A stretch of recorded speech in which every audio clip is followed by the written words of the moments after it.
পৃষ্ঠা ১১০। দুর্গা আমার ক্যামেরায় স্মৃতিতে। মোনা চৌধুরী। উদ্ধৃতি শুরু। ওম আয়ুর্দেহি যশো দেহি ভাগ্যং ভগবতী দেহি মে পুত্রাং দেহি ধনং দেহি সর্বান কামাংশ্চ দেহি মে দুর্গোত্তারিণী দুর্গে ত্বং সর্বাশুভ নিবারিণী ধর্মার্থ মোক্ষদে দেবী নিত্যং মে বরদা ভব কালী কালী মহাকালী কালিকে পাপহারিণী ধর্ম কাম প্রদে দেবী নারায়ণী নমঃস্তুতে। উদ্ধৃতি শেষ। এইটি হচ্ছে শ্রী শ্রী দুর্গাপূজার সরলীকৃত পুষ্পাঞ্জলি মন্ত্র। শুধুমাত্র দুর্গা নয়, যে কোনো শাক্ত দেবীরই পুষ্পাঞ্জলি মন্ত্র। তার আগে অবশ্য আচমন করে নিতে হবে। যাক, আমার শাস্ত্র আলোচনা কাজ নয়, অতএব লেখায় ফিরে যাই। প্রয়াত বীরেন্দ্র কৃষ্ণ ভদ্র, বাণীকুমার ভট্টাচার্য ও পঙ্কজ কুমার মল্লিক সুরারোপিত মহিষাসুর মর্দিনী বেতার কেন্দ্র থেকে মহালয়ার প্রভাতে শুধু প্রচারিত হয় না, এখন রেকর্ড কোম্পানি দৌলতে সাধারণের বাড়িতে অন্নপ্রাশন থেকে শ্রাদ্ধবাসর সর্বত্রই ভীষণভাবে প্রচলিত। শ্রীমান অপু অর্থাৎ কল্যাণীর শুভঙ্করদের বিশেষ অনুরোধে এই লেখা, অর্থাৎ আমার তোলা পুরনো দিনের কিছু দুর্গাপুজোর ছবি আমার ক্যামেরায় ধরে রাখা। আমাকে এই পূজার অ্যাসাইনমেন্ট আমার অফিস কখনোই দেয়নি। পুরনো পত্রপত্রিকা দেখে দেখে এইসব বাড়িতে গিয়ে ছবি তুলেছিলাম। ডেট ও কার সঙ্গে কথা বলে এই ঘটনার সত্যতা প্রমাণ করিয়ে নিয়েছিলাম, সবই লিখে রাখতাম একটা ডায়েরিতে। একবার বর্তমান পত্রিকার ফটোগ্রাফার শ্রী কাজল দাস নীলাদ্রি লাহিড়ী নামে এক ভদ্রলোককে আমার কাছে পাঠিয়েছিলেন। ওদের তাড়া থাকায় আমার সেই ডায়েরির পাতা ছেড়ে দিয়েছিলাম, আর পকেট থেকে পয়সা খরচ করে ছবির print, both colour and black and white. অনেক ফোন করার পর ভদ্রলোক একদিন এসে ছবিগুলো ফিরিয়ে দিয়ে গেলেন, কিন্তু লেখার সেই ডায়েরির পাতাগুলো আর আজও ফেরত পেলাম না। শুনতে পাই তিনি একজন ডকুমেন্টারিওয়ালা ও লালবাজারের কর্তাদের স্নেহধন্য। যাক, এবার আসল কথায় আসি। যতদূর মনে পড়ছে সালটা 1968। ভারত সরকারের আর্ট ডিজাইন সেন্টারের কলকাতা অফিসের শিল্পী কর্মী সুধীন ব্যানার্জি টিফিনের সময় আমাদের অফিসে উপস্থিত। চা খেতে খেতে সুধীন প্রশ্ন করল, দাদা, দুর্গাপুজোর প্রস্তুতির কি ছবি করলেন? জাতীয় পুরস্কারপ্রাপ্ত শোলার শিল্পী অখণ্ড মালাকার শোলার দুর্গা করছে। ও আজ আমার অফিসে এসেছিল দেখা করতে, আপনাকে খবরটা জানাতে বলেছে। পরদিন সুধীনের সঙ্গে গেলাম ভবানীপুরে। স্যার আশুতোষের বাড়ির উল্টো দিকের রাস্তা দিয়ে কিছুটা যাবার পর সুধীন যেখানে নিয়ে গেল সেটা ছিল বিখ্যাত জামা প্যান্টের প্রস্তুতকারক হরলালকা কোম্পানির গুদাম ঘর, আর তারই উঠোনে অনন্ত ঠাকুর তৈরি করছেন। আমাকে দেখে অনন্ত বেজায় খুশি হলেন। পৃষ্ঠা ১১১। দেখলাম শাল গাছের ভেতরের সাদা অংশ খুব যত্ন করে ফিতের মতন করে নিয়ে বেলের আঠা দিয়ে একের পর এক সেঁটে চলেছেন, এবং এই অভিনব মূর্তির অর্ডার দিয়েছে ভবানীপুর মিত্র সংঘ, অর্থাৎ এরাই এই পূজার উদ্যোক্তা। কাজ প্রায় শেষ পর্যায়ে। ৪-৫খানা ছবি তুলে চলে আসি।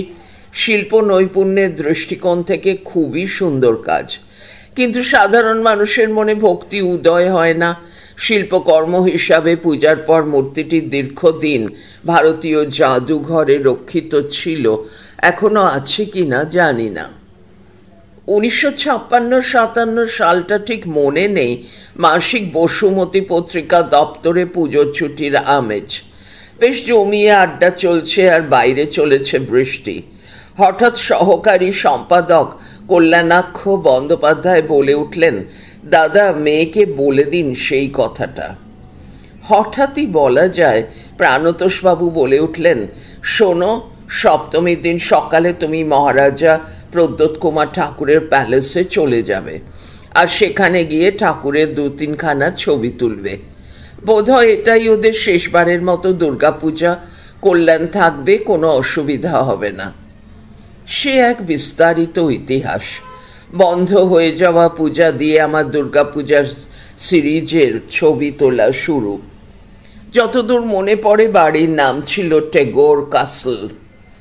ঢোকার মুখেই প্রধান ফটকের পাশে 2 শ্বেত পাথরের মূর্তি। ভেতরে ঢুকতেই দেখি কল্যাণদা। নানা ধরনের ছবি তুললাম। সেই সঙ্গে ছবি তুলেছিলাম তখন যিনি সেবায়েত ছিলেন, নাম মনে করতে পারছি না।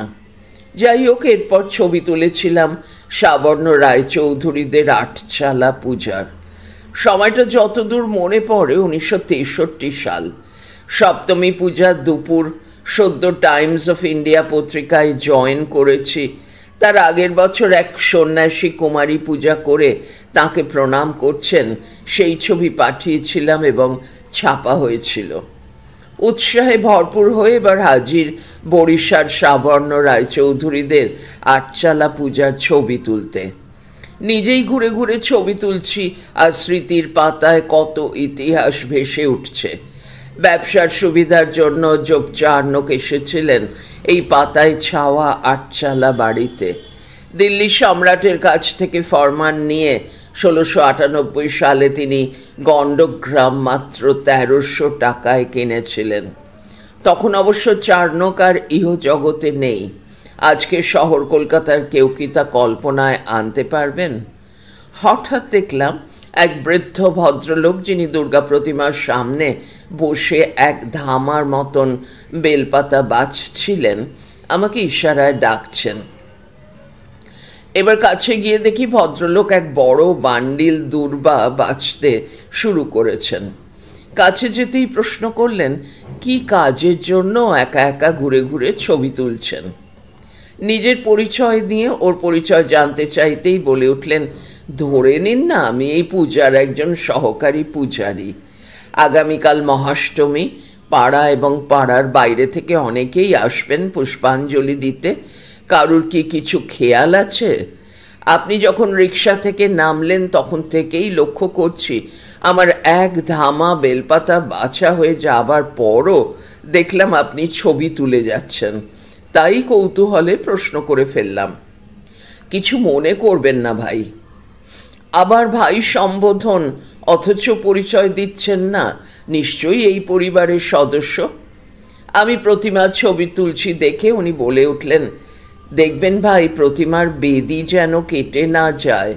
মাটির তৈরি বেদি আর শিউলি ফুলের বোঁটার রঙে বিগ্রহ আর পেছনের 3 থাকের চালচিত্র, এটাই হচ্ছে এই পূজার বৈশিষ্ট্য। আমি তখন বলে উঠলাম, 3 থাকের চালচিত্র এই পরিবারের বৈশিষ্ট্য হতে পারে, বিগ্রহের রং শিউলি ফুলের বোঁটার মতন হতে পারে, কিন্তু 3 থাকের চালচিত্র বাগবাজারের নন্দলাল বসুর বাড়ির বিগ্রহেরও হয়। বৃদ্ধ পরিচয় না দেওয়ায় বেশ রেগেছিলাম। তাই আমি প্রশ্ন করি, এই লাল বসুর নাম শোনা না থাকলে শুধু এটুকুই জেনে নিন, তার বাড়ির উঠোনেই স্বামী বিবেকানন্দ আমেরিকা থেকে ফিরে আসার পর সংবর্ধনা দেওয়া হয়েছিল। ছাপার এখানে ভুল আছে। 1905 সালের বঙ্গভঙ্গ আন্দোলনের একজন বিখ্যাত ব্যক্তিত্ব এই নন্দলাল বসু। উনি বলেন, বিগ্রহের পোশাক সাজসজ্জায় যতই পরিবর্তন হোক, শিউলি ফুলের বোঁটা থেকে ফোঁটা ফোঁটা রং তুলে সেই রং দিয়ে হবে ফাইনাল টাচ। এই তো দেখুন না, মৃৎশিল্পীরা বংশ পরম্পরায় এই কাজ করে আসছেন। জমি ভোগ গাড়ি, কিন্তু কতদিন চলবে বলতে পারবো না। আর পুরোহিতও তাই, বংশ পরম্পরায় পূজা করছেন। আর এক শ্রেণীর লোক আছেন যারা কাঁধে করে পূজা শেষে বিগ্রহকে বিজয়ার দিন আদি গঙ্গায় বিসর্জন দেবেন। কতদিন চলবে বলতে পারছি না। পরিবর্তন হচ্ছে সব কিছুরই। এই পূজারও হয়তো হবে। পৃষ্ঠা 112। হঠাৎ বৃদ্ধ আমাকে প্রশ্ন করে বসেন, আচ্ছা বলতে পারেন যোগচার্ণক কবে মারা গিয়েছিলেন? উত্তরে আমি বলি, ওর সমাধি স্মৃতিতে ওর জামাতা চার্লস আবার লিখেছেন 1693 বা 1694 সাল। সঠিক মৃত্যুর তারিখ জানা যায় না। রাইট ইউ আর, ঠিক বলেছেন। অথচ দেখুন, গতকাল এক ভদ্রলোক এলেন, আপনার মতন রিক্সা করে এসে নেমে আমাকে প্রশ্ন করে জানতে চাইলেন, আচ্ছা এটা কি সেই আটচালা বাড়ির দুর্গাপূজা যেখানে লাস্ট ইন্ডিয়ান কোম্পানির পক্ষে যোগচার্ণক ও অন্যান্যরা শ্রাবণ রায়চৌধুরীদের কাছ থেকে কিনেছিলেন 3টি গ্রাম, ডিহি, কলকাতা, সুতানুটি ও গোবিন্দপুর? কিচ্ছু পড়াশুনো নেই, সব উড়ো খবর। এমন সময় আমার মাথায় এক দুষ্টু বুদ্ধি এলো। আমি লং শটে বিগ্রহের ছবি তুলে নিতে গিয়ে বৃদ্ধকেও সেই ছবির ফ্রেমে তুলে নিই। এইবার পাঠককে এক প্রশ্ন করি, শুনেছেন কি মহাষ্টমীর রাত্রে জোড়া মা কালীর মূর্তি বসিয়ে পূজা করার পর তাঁদের গঙ্গায় বিসর্জন দিয়ে তারপর সন্ধি পূজার আয়োজন হয়? হ্যাঁ হয়। সেকালের বিখ্যাত কবিরাজ গঙ্গাপ্রসাদ সেনের কুমোরটুলির বাড়িতে। গঙ্গাপ্রসাদ সেন ছিলেন লোকমাতা রানী রাসমণির পারিবারিক গৃহ চিকিৎসক। ঠাকুর রামকৃষ্ণ পরমহংসদেবের চিকিৎসা করে বলেছিলেন, ইনি সত্যিকারের অবতার। নারী জাতির প্রতি মাতৃভাব ছাড়া কামভাব কখনোই আসবে না। এর বাড়ির বিগ্রহের অবস্থান গত কিছু জিনিস আমার চোখে পড়েছিল। তা হচ্ছে গণেশের সঙ্গে কার্তিকের অবস্থানগত পরিবর্তন, অর্থাৎ কার্তিক, লক্ষ্মী, দুর্গা, সরস্বতী ও গণেশ। উত্তর কলকাতার দর্জিপাড়ার অভয়া দুর্গা। এই বিগ্রহের বৈশিষ্ট্য হচ্ছে অসুর সিংহ, এর যুদ্ধ নেই। সিংহ বাহিনী দুর্গা, কিন্তু সিংহ নেই, পদ্মের ওপর বসে থেকে ভক্তদের আশীর্বাদ জানাচ্ছেন। আমি যে বছর অর্থাৎ 2000 সালে ছবি তুলতে গিয়েছিলাম, সেবার ওদের এক শরিক, যিনি থাকতেন বরানগর বাজারের কাছে সৎচাষিপাড়া রোডে, সেই বাড়িতে ছবি তুলেছিলাম। পূজা হয়ে আসছে প্রায় 250 বছরের ওপর। মধ্য কলকাতার চোরবাগানের মিত্রবাড়ির দুর্গা প্রায় 460 বছর। চিত্তরঞ্জন অ্যাভিনিউ ও মুক্তারামবাবু স্ট্রিটের সংযোগস্থল থেকে মুক্তারামবাবু স্ট্রিট ধরে পূর্ব দিকে কয়েক পা হাঁটলেই ডান হাতে পড়বে মিত্রবাড়ি। এদের আদি নিবাস ছিল কোন্নগরে। রামরাম মিত্র থেকে এই বংশের উদ্ভব। তিনি ছিলেন মুর্শিদাবাদের নবাবের দেওয়ান। তার ছেলে অযোধ্যারাম ইস্ট ইন্ডিয়া কোম্পানির বর্তমান কেল্লা নির্মাণের জন্য গোবিন্দপুরে জমি অধিগ্রহণ করলে অযোধ্যারাম চলে আসেন মেকুয়া বাজার অঞ্চলে। বন্ধনীর শুরু, যেন কার ম্যাপে এই অঞ্চলকে বলা হতো মেছুয়া বাজার। বন্ধনী শেষ তারিখ। অযোধ্যারামের 2 ছেলে কৃপারাম ও জগন্নাথ। সেই সময় পারিবারিক সম্পত্তি ভাগ হওয়ায় কৃপারাম চলে যান বর্তমান বেলেঘাটা অঞ্চলে, আর ছোট ভাই জগন্নাথ থাকলেন পৈতৃক বাড়িতে বর্তমান চোরবাগান অঞ্চলে। সেকালের বিখ্যাত ব্যক্তি স্যার রাজেন্দ্রলাল মিত্র কৃপারামের বংশধর।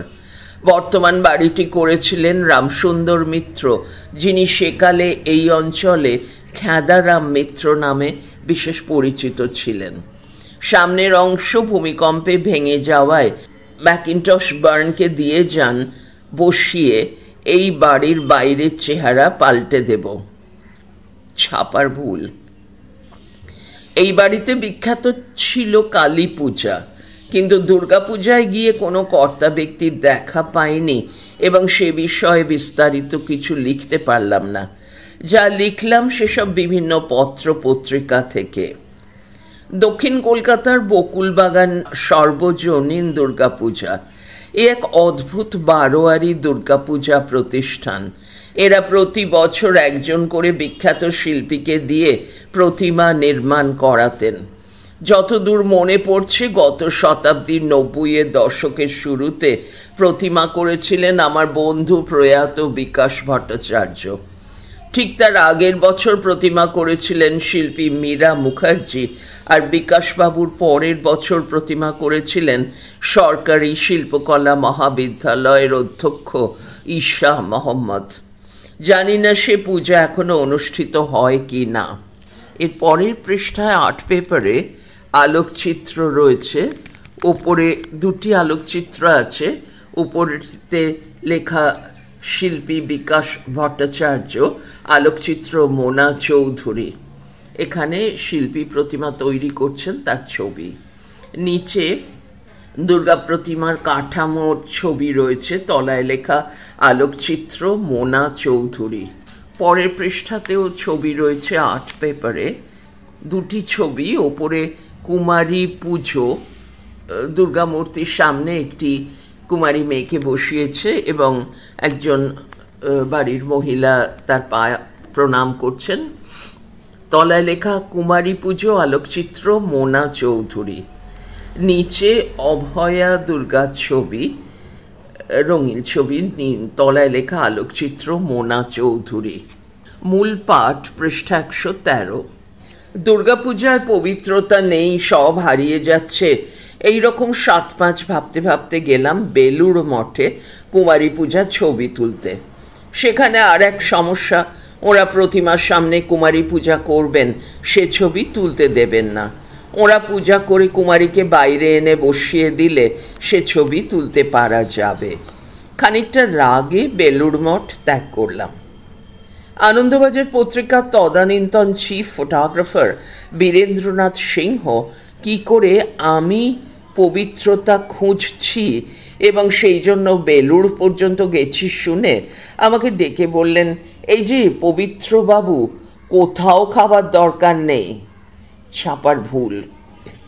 এই যে পবিত্রবাবু, কোথাও যাবার দরকার নেই, তুমি মহাষ্টমীর দিন সকালে এসো আমার বাড়িতে, 1 কাপ চা পান করে তোমাকে চোকর সঙ্গে, চয়কার কয়কার বৈষণ্যরম, চোকর সঙ্গে বন্ধনী শুরু, চোকোদা অর্থাৎ হীরেন্দ্রনাথ সিংহ ছিলেন ওর ভাই, তিনিও আনন্দবাজার পত্রিকার স্টাফ ফটোগ্রাফার ছিলেন। বন্ধনী শেষ। এই বাগবাজার অঞ্চলে দুটো জায়গায় ছবি তুলতে পাঠিয়ে দেব, দেখি তোর পবিত্রতা। প্রথমটির কথা দিয়েই শুরু করি। শুনেছিলাম এই পূজা শুরু করেছিলেন গণেন মহারাজ, ভগিনী নিবেদিতা ও স্থানীয় কিছু ভদ্রলোক। পরবর্তীকালে বেলুড় মঠ ত্যাগ করে আসা সতীন্দ্র মহারাজ। টিনের একটি বড় বাড়ি, কিন্তু ভক্ত সমাবেশ প্রচুর। এখানে দেখেছিলাম ভক্তদের মধ্যে আনন্দবাজার পত্রিকার প্রাক্তন সম্পাদক অশোক কুমার সরকারের স্ত্রী, সদ্য প্রয়াতা অলোকা সরকার তাঁর 2 পুত্রবধূকে নিয়ে, বর্তমান সম্পাদক অভিক কুমার সরকার ও তার ভাই অরূপ সরকারের স্ত্রী, কুমারী পূজা দেখতে ও প্রণাম করতে। আর দ্বিতীয়টি হচ্ছে কুমারী দুর্গা, শ্রী শ্রী রামকৃষ্ণদেবের গৃহী শিষ্য বৈকুণ্ঠনাথ সান্যালের বাড়ি। বর্তমানকালে পূজা করছেন তাঁর ছেলে ডাক্তার সুধীর সান্যাল। তার বিষয়ে চিত্র পরিচালক তপন সিংহ তার আত্মচরিত চলচ্চিত্র আজীবন বইতে লিখে গেছেন, ডাক্তারদার বাবা রামকৃষ্ণ পরমহংসদেবের গৃহী শিষ্য বৈকুণ্ঠনাথ সান্যাল তার বোসপাড়া লেনের বাড়িতে দুর্গাপূজা শুরু করেন। প্রথম পূজায় সারদা দেবী মা উপস্থিত ছিলেন। ডাক্তারদাও আজীবন সেই পূজা করে গিয়েছেন। নিজে নিরস্তু উপবাস করে চণ্ডীপাঠ করতেন, পাড়ার কোনো কিশোরীকে এনে কুমারী পুজো করতেন, তার পা ধুইয়ে দিয়ে প্রণাম করতেন তাকে। নারী জাতির অপরিসীম শক্তির কাছে মাথা নত আর কি। 92 বছর বয়সেও একইভাবে এই গত বছরেও পূজা করে গিয়েছেন। এবছর আর হবে না, কারণ মাস 3 হলো তিনি চলে গিয়েছেন। বন্ধনী শুরু তপন সিংহ, চলচ্চিত্র আজীবন, দেশ পাবলিশিং, পৃষ্ঠা 112। বন্ধনী শেষ নারী। তপনবাবু যে কথাটা উল্লেখ করতে ভুলে গেছেন সেটা হচ্ছে কুমারী দুর্গা মূর্তি। বাগবাজারে যে বাড়িতে ভগিনী নিবেদিতা থাকতেন ঠিক তার 2-3খানা বাড়ির পরই ছিল বৈকুণ্ঠনাথ সান্যালের বাড়ি। ডাক্তার সান্যাল চণ্ডীপাঠ করছেন অথবা কুমারী পূজা করছেন এই ছবি কখনোই কাউকে তুলতে দেননি। একবার হীরেন্দা আমার পিতৃ পরিচয় দিয়েছিলেন ওর কাছে যদি ছবি তোলা যায়। উনি চমকে উঠে বলেছিলেন, ও তাই? কিন্তু কি করব বাবা, তুমি বিগ্রহের যত ইচ্ছা ছবি তোলো, আর আমি তো অতি ক্ষুদ্র মানুষ, আমাকে ক্ষমা করো। এর কয়েক মাস পর হীরেন্দাও মারা গেলেন, আমিও পালিয়ে আসি, আর যাইনি। শোভাবাজার রাজবাড়ির বন্ধনীর মধ্যে গোপীমোহন বাড়ির পূজা শুরু হয়েছিল 1757 সালে। এই গোপীমোহন ছিলেন দত্তক পুত্র। সন্তান কামনায় রাধাকান্ত দেব 6টি বিয়ে করেছিলেন। পঞ্চম রানীমার গর্ভে পুত্র সন্তান হয়, তার নাম ছিল রাজকৃষ্ণ দেব। সে বাড়ির পূজা শুরু 1790 এবং এদের বলা হয় ছোট তরফ। 2 তরফেই জাঁকজমকে এখনো পূজা চলে আসছে। লেডি হেস্টিংসের দেওয়ান ছিলেন রামলোচন ঘোষ। অনেকেই হয়তো জানেন তার বংশধর হরেন ঘোষ মহাশয় সেকালের এক বিখ্যাত শাস্ত্রীয় সঙ্গীতের পৃষ্ঠপোষক ছিলেন। সে বাড়িতে তিনি একটা সুন্দর ছবির গ্যালারি করেছিলেন সেকালের অনেক বিখ্যাত গায়ক গায়িকা থেকে একালের বিখ্যাত গায়ক গায়িকাদের ছবি দিয়ে। সেখানে পূজা শুরু হয় 1726 সালে। তথ্য দিয়েছেন রামলোচন বাবুর বংশধর জয়ন্ত ঘোষ। সেই বাড়ির নাতি রামলাল ঘোষের নাতি খেলাত ঘোষ ছিলেন 7শ শতাব্দীর এক রাইস লোক, একে বলতে হবে রহিস লোক। তিনি পৈতৃক বাড়ির পূর্ব দিকে বাড়ি করে আলাদা পূজা শুরু করেন এবং ম্যাকিনটশ বার্ন কোম্পানি 1834 সালে কলকাতায় বস্তি তৈরির ব্যবসা শুরু করেন। পৃষ্ঠা 114। তাদের দিয়ে ঠাকুর দালানের নিচে সুন্দর করে গঙ্গা জল রাখার ঘর তৈরি করানো হয়।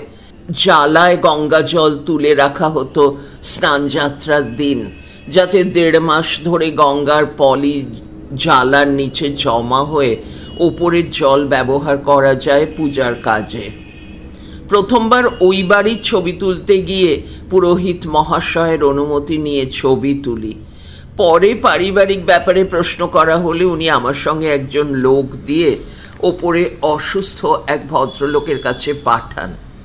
আমি মুখ ফসকে বলে ফেলেছি, স্যার 1958 সালে আমি যখন আপনাদের এই বাড়িতে আসি তখন পশ্চিম দিকের বারান্দার কুলুঙ্গিতে এক সুন্দর ইটালিয়ান পাথরের মূর্তি দেখেছিলাম। এখন এই 1995 সালে সেই মূর্তি দেখতে পাচ্ছি না কেন স্যার? ব্যাস, আপনি তো কাগজের লোক নন, আপনি গোয়েন্দা বিভাগ থেকে এসেছেন, আপনাকে কোনো কথা বলবো না। আমার সঙ্গের লোকটিকে বললেন, ওরে ঠাকুর মশাই, পূজা হয়ে গেলে এই ভদ্রলোককে প্রসাদ ও মিষ্টি খাইয়ে বিদায় করিস। আমি আপনাকে সময় দিতে না পারার জন্য খুবই দুঃখিত বলেই বিছানায় চাদর মুড়ি দিয়ে শুয়ে পড়লেন। সেকালে অর্থাৎ 200 বছর আগে কলকাতায় একটা কথা খুবই প্রচলিত ছিল, মা দুর্গা 3 দিনের জন্য মর্তে আসেন। প্রথম রাত্রে যান গোবিন্দরাম মিত্রর বাড়িতে খেতে, দ্বিতীয় রাত্রে যান শিবকৃষ্ণ দাঁড় বাড়ি গয়না পড়তে, আর তৃতীয় রাত্রে যান শোভাবাজার রাজবাড়িতে বাইজি নাচ দেখতে, এবং তারপর সকাল হলেই কৈলাস। দ্বিতীয় বিশ্বযুদ্ধের সময় থেকে এই গোবিন্দরাম মিত্রের বাড়িতে পূজা বন্ধ। শিবকৃষ্ণ দাঁড় বাড়ি এখন অরিজিনাল সোনার গয়না পরানো হয় দেবীকে, আর শোভাবাজার নাচঘর তো কবেই ভেঙে পড়েছে।